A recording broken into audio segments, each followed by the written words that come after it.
Party మార్పు ప్రచారంపై మాజీ మంత్రి మేడ్చల్ ఎమ్మెల్యే మల్లారెడ్డి స్పందించారు. తనకు పార్టీ మారే ఆలోచనే లేదని, బీఆర్ఎస్లోనే కొనసాగుతానని స్పష్టం చేశారు. కేటీఆర్ జన్మదిన సందర్భంగా బోయినపల్లి ఆయన నివాసంలో కార్యకర్తలతో కలిసి కేక్ కట్ చేసి శుభాకాంక్షలు తెలిపారు. కాంగ్రెస్ ప్రభుత్వంపై కేటీఆర్ పోరాటం కొనసాగించాలని, భవిష్యత్తులో తెలంగాణ ముఖ్యమంత్రిగా బాధ్యతలు చేపట్టాలన్నారు. మరోవైపు తాను పార్టీ మారుతున్నట్టు ఓ కార్యకర్త రక్తంతో లేఖ రాయటం తనను తీవ్రంగా కలిచివేసిందన్నారు. లేఖలో చిరునామా లేకపోయినా ఆ కార్యకర్తను గుర్తించి వ్యక్తిగతంగా కలుస్తానన్నారు మల్లారెడ్డి. కార్యకర్తల అభిమానాన్ని తాను గౌరవిస్తానని, పార్టీ మార్పు ప్రచారంలో ఎలాంటి నిజం లేదని మరోసారి స్పష్టం చేశారు.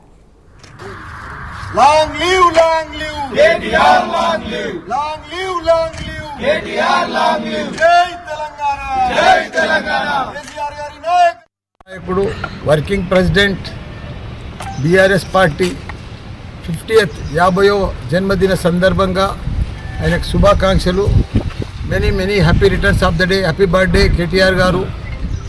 ఆయన మంచిగా 125 ఏళ్ళు బతకాలి, సక్సెస్ఫుల్గా మంచిగా పోరాడుతున్నాడు.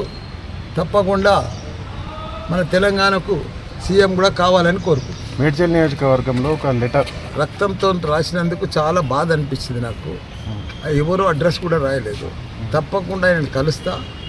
నేను ఆయన బాధ అంతా నేను పార్టీలోకి వెళ్ళి మారుతున్నాను బాధ. అది రాసిండు, నాకు కూడా బాధ అనిపించింది.